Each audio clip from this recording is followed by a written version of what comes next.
प्यारे बच्चों, आज हम हिंदी विषय के अंतर्गत तीसरा अध्याय लेकर के आपके सामने हैं, जो रसखान की रचना है।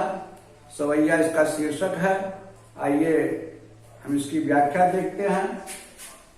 पहली कविता है, मानुष हो तो वही रसखान, बसो ब्रज गोकुल गांव के ग्वार, और जो पशु हो तो कहा बस मेरो, चलो नित नंद के धेनु मझार। और पाहन हो तो वही गिरी को, जो धरो कर छत पुरंदर धारण, और जो खग हो तो बसेर करो, मिल कालिंदी कूल कदम्ब की धारण। प्रस्तुत कविता में हमको संदर्भ देना है कि प्रस्तुत कविता रसखान द्वारा रचित सवैया शीर्षक से दिया गया है, जो हमारी पाठ्य पुस्तक हिंदी के काव्य खंड में उद्धृत है। अब इसकी व्याख्या देखते हैं। मानुष माने मनुष्य, ग्वालन माने ग्वाल बाल, ब्रज गोकुल, चरो चरो माने विचरण करना, या जैसे पशु चरते हैं, चरना या विचरण करना। धेनु माने गाय, मझारन माने बीच में, पाहन पत्थर, गिर माने पहाड़, धरो धारण किया था, छत माने छतरी या छाता, पुरंदर पुरंदर माने इंद्र, भगवान इंद्र, और धारण माने रक्षा करना या धारण करना। कविता के अनुसार उसकी व्याख्या में इसका अर्थ दिया जाएगा। खग माने पक्षी, बसेरो बसेरा करना, निवास करना। कालिंदी यमुना नदी का पर्यायवाची है। कूल माने किनारा, कदम कदम वृक्ष, डारण डारण माने डाल या शाखा। प्रस्तुत कविता में रसखान जी अपने अगले जन्म की इच्छा व्यक्त करते हैं कि इस जन्म के बाद यदि मेरा अगला जन्म होता है और अपना अगला जन्म किस रूप में या कहाँ चाहते हैं, अगर किसी रूप में जन्म होता है तो उनकी इच्छा क्या है, वही वर्णन रसखान जी ने प्रस्तुत कविता में किया है। मानुष हो तो वही रसखान। रसखान जी कहते हैं कि हे ईश्वर, यदि मैं अगले जन्म में मनुष्य हूं, या यदि अगला जन्म मेरा मनुष्य के रूप में हो, बसो ब्रज गोकुल गांव के द्वारन, तो मैं ब्रज के गोकुल गांव के ग्वाल बालों के बीच में निवास करूं। कहने का तात्पर्य है कि रसखान जी कहते हैं कि हे ईश्वर, यदि मेरा अगला जन्म मनुष्य के रूप में होता है तो मैं ब्रज के गोकुल गांव के ग्वाल बालों के बीच में निवास करूं। जो बस होत कहा बस मेरो, चलो नित नंद की धेनु मझारन।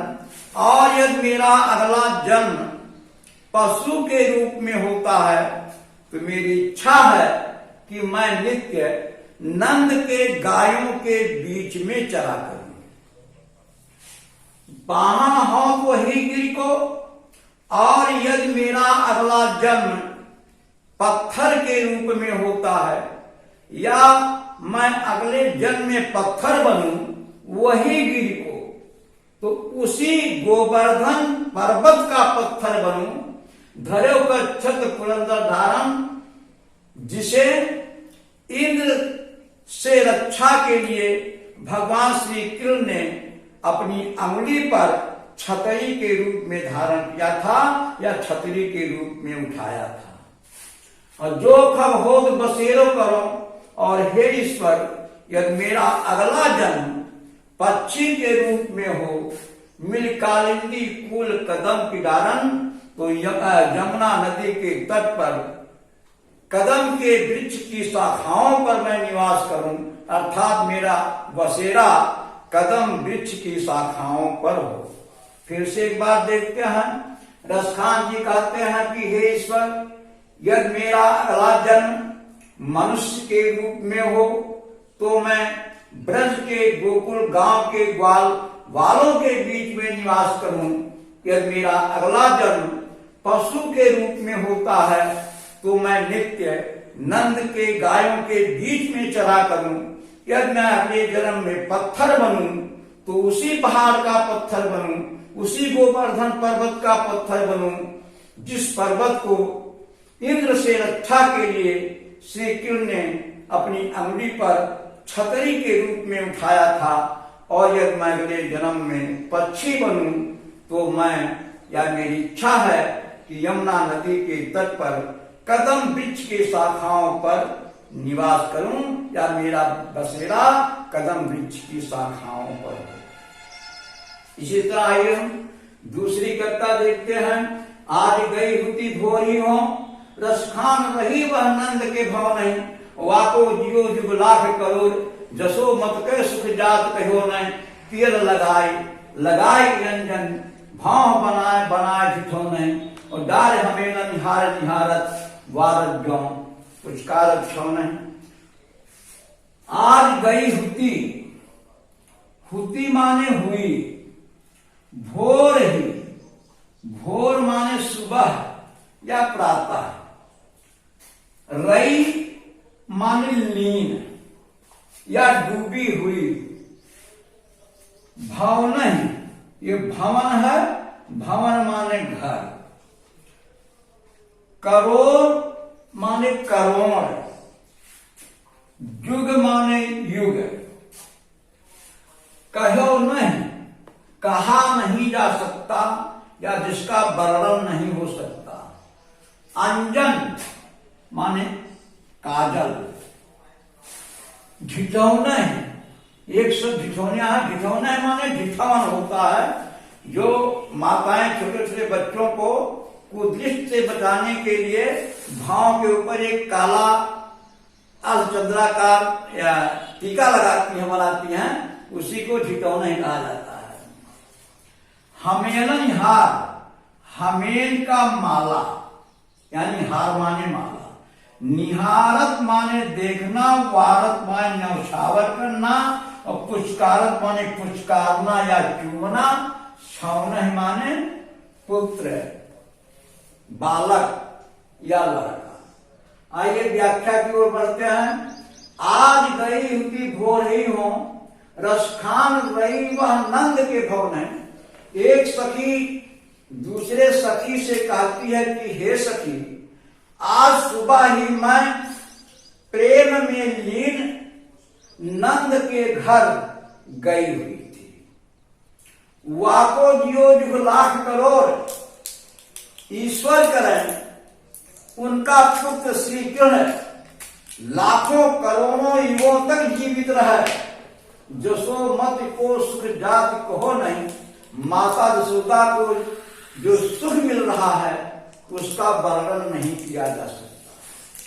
तेल लगाए, माता यशोदा श्री कृष्ण को तेल लगाकर लगाए के अंजन, उनकी आंखों में काजल लगाकर भाव बनाई, भावें बनाकर बना झिठौन नहीं, और कुदृष्ट से बचाने के लिए झिठौन बनाकर डाल हमेलिन हार और उनके गले में हमेल का माला पहनाकर निहारत, इस तरह संवारने के बाद उन्हें निहारती हैं, देखती हैं।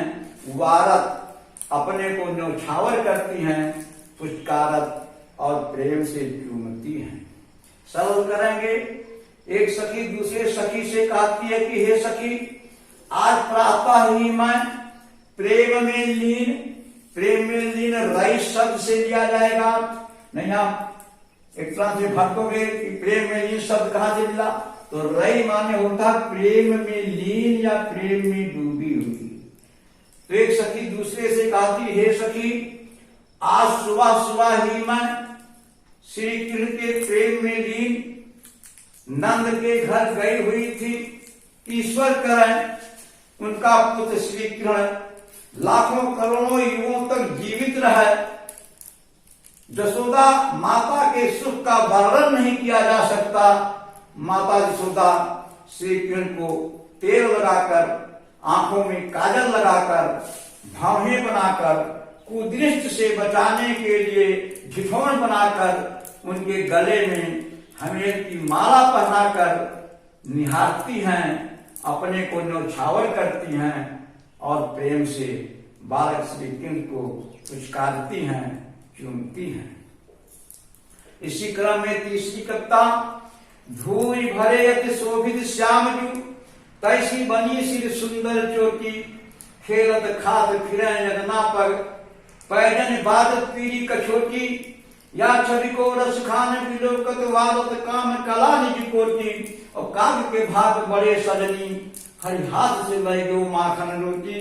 अब इसमें हम देखते हैं धूल भरे, धूल माने धूल, भरे माने धूल से भरे हुए, यानी धूल से लथपथ, अति माने बहुत, शोभित माने सुंदर लग रहे हैं, सुशोभित हो रहे हैं, श्याम माने श्री कृष्ण, तैसी माने वैसी ही या ऐसी ही, चोटी यानी बाल की चोटी, फिरे माने घूमना, पग माने पैर, पैजनी माने घुघरू, बाजत माने यानी घुघरू का बजना, पीली माने पीली, कछोटी, कछोटी माने होता है कछनी, इतना से कहेंगे, या इसको हम लंगोटी भी कह सकते हैं। छवि माने सुंदरता, रस खान, देखिए कहीं कहीं रस खान शब्द आता है, तो रस खान कवि भी है, और एक रस खान का मतलब होता है रस का खान, यानी रस का खजाना। और रस खान जो कवि के लिए है, और ना पर कोई मात्रा नहीं है, नहीं कहीं मात्रा भी लगाया गया है, तो कहीं रस खान कवि के लिए कहा जाएगा, तो कहीं रस खान का रस का खजाना अर्थात श्री कृष्ण के लिए भी प्रयोग हुआ है। विलोकत माने देखना, वारत माने न्यौछावर करना, काम माने कामदेव, कला अपने आप में परिपूर्ण शब्द है कला, निज माने अपना, कोटि माने करोड़, सजनी माने सखी, माखन रोटी, मक्खन रोटी, भाग माने भाग, काग माने कौवा। पूरा कठिन शब्दों का अर्थ आ गया। धूल भरे अति शोभित श्याम जू, इसी तरह से एक सखी अपनी सखी से कहती है कि हे सखी, धूल भरे अति शोभित श्याम जू, धूल से सने हुए श्री कृष्ण बहुत सुंदर लग रहे हैं, तैसी बनी सुंदर चोटी, और वैसी ही इनके सिर पर सुंदर चोटी बंधी हुई है। खेलत खात फिरे यगना, खाते खेलते हुए वे आंगन में घूम रहे हैं। पग पैजन बाजत, उनके पैरों की पैजनी बज रही है, पीली कछोटी, और वे पीली कछनी या पीली कछोटी पहने हुए हैं। या छवि को रसखान विलोकत, रसखान जी कहते हैं श्री कृष्ण की ऐसी सुंदरता को देखकर वारद काम कला कोटि, कामदेव भी अपने करोड़ों करोड़ों कलाओं को न्यौछावर करता है। काग के भाग बड़े सजनी, हे सजनी, वह कौवा बड़ा भाग्यशाली है, हरि हाथ से लाई वो माखन रोटी, जो श्री कृष्ण के हाथों से मक्खन और रोटी लेकर चला गया। हम दोबारा इसकी एक बार व्याख्या देखते हैं। एक सखी दूसरे सखी से कहती, हे सखी, धूल से सने हुए श्री कृष्ण बहुत ही सुंदर लग रहे हैं, वैसे ही उनके सिर पर चोटी बंधी हुई है, खेलते खाते वे आंगन में घूम रहे हैं, उनके पैरों की पैजनी बज रही है, पीली कछोटी धारण किए हुए हैं। ऐसी सुंदरता को देखकर कामदेव भी अपने करोड़ों कलाओं को न्यौछावर करता है। हे सखी, वह कौवा बड़ा भाग्यशाली है जो श्री कृष्ण के हाथों से मक्खन और रोटी लेकर चला गया। प्यारे बच्चों, बस आज के दिन इतना ही। बहुत बहुत धन्यवाद। फिर हम इसके अगली कड़ी में अगली कविता लेकर के हम पुनः आपसे मिलेंगे। तब तक के लिए धन्यवाद।